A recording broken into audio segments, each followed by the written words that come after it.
We're at the Mayhem Classic CrossFit Classic, doing a little live broadcast. Jared, tech live. Ready, 5, take 5. On the tech. Kind of crazy out here today. Windy. 60 at the gate. Yep. 45 mile per hour gusts. 23 mile per hour winds. But we're having fun. So we had our first drone. We were planning on shooting with a Mavic 3 Pro, but my remote was not sending a very good signal for some reason. So we switched to a Mavic 3E, and the signal's fine. It's a little different flying though than I'm used to on video stuff. Used the 3E on construction jobs, but this was the first. So here we go. But we're live broadcasting to the world. Welcome to the Nashville Drone Co. YouTube channel. We're going to share with you today a little bit about live broadcasts. You probably watched the intro video, which was a little bit from this past weekend where we were the drone crew for the live broadcast of the Mayhem CrossFit Classic Championship. And as I was going through the day, it took me back to 2 years ago when I did my first live broadcast and how I showed up and with lots of questions, learned a lot, and just thought I'd share it with you guys. The very first live broadcast I ever did as a drone pilot was for Major League Soccer, and it was a Major League Soccer League Cup final championship that happened here in Nashville. And the first thing that I did was I reached out and I found myself a great video tech guy because I knew I was going to need some expertise just to make sure that the connections and everything that we needed was in place. So that is essential. Make sure you have a tech guy. And I have my tech guy also serve as a visual observer. So he's there to make sure all the connections are working right. And then he's also my visual observer looking out for things, but you're going to need that also. So that's the first thing. Second thing, take a backup drone, and preferably, a drone with its own remote. So if you're having problems with your drone or your remote, you have a backup. And I have needed some backup in pretty much every situation, whether a battery runs dead or the remote's not working, the connection. You just have a different approach that you can take and hopefully salvage the job. So this past weekend we ran into some obstacles and wanted to share that with you and what we did to overcome that. So the first thing that you need to know about is when you're doing live broadcasts, you're going to need a converter box. And most of the production trucks will have them. You just need to make sure that you ask for them when you make your agreement with them for the job. I've got two different types here. These are my tech guy's boxes. He takes care of things. We showed up at the job this weekend. I'm flying a Mavic 3 Pro, and we were using this decimator box here, which has worked for us in the past, and but unfortunately it wasn't working this weekend. Still not sure if it's my RC Pro remote for the Mavic 3 Pro or if it's some kind of software issue inside the remote here. Been working with DJI on a solution and we haven't gotten anywhere. I've ordered another remote to see if a new remote would act any different with this decimator, but jury's out on that. It did work with this converter, and it also worked when I hooked it up to a monitor direct, one of my monitors. So it was seeing signal. It's just this converter for some reason was not seeing the signal.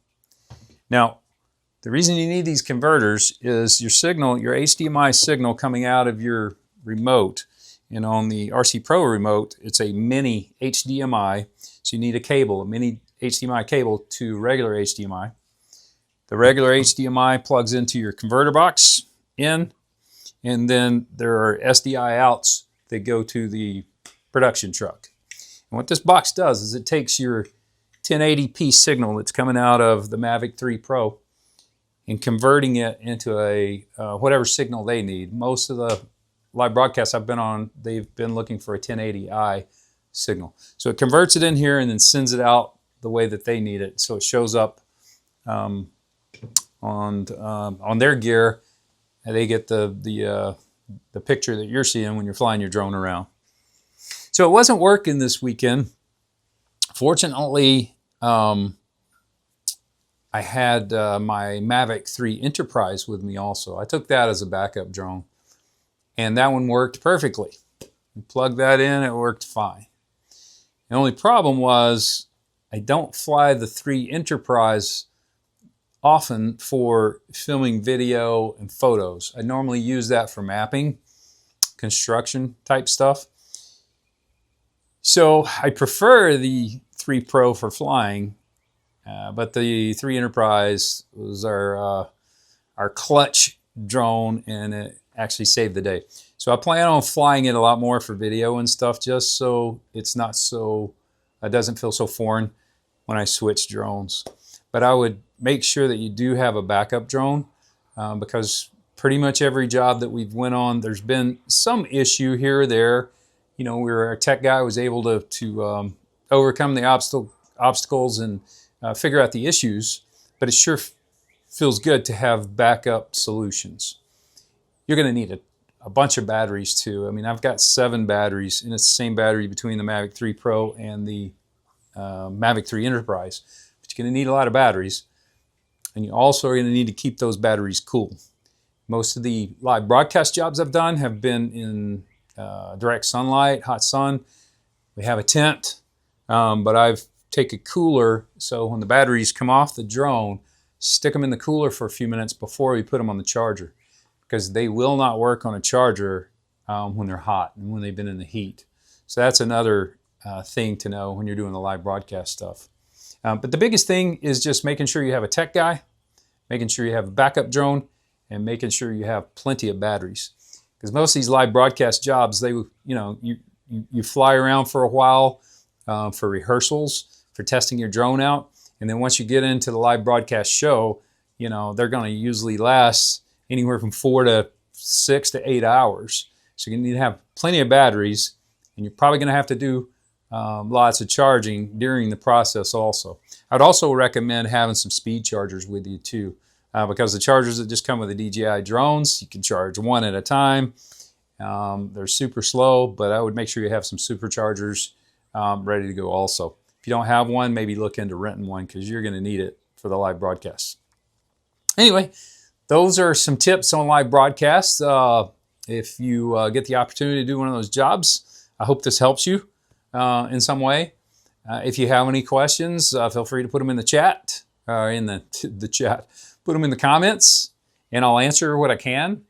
I will be posting some kind of update once we reach a solution on the Mavic 3 Pro drone and what was causing the problem with the disseminator.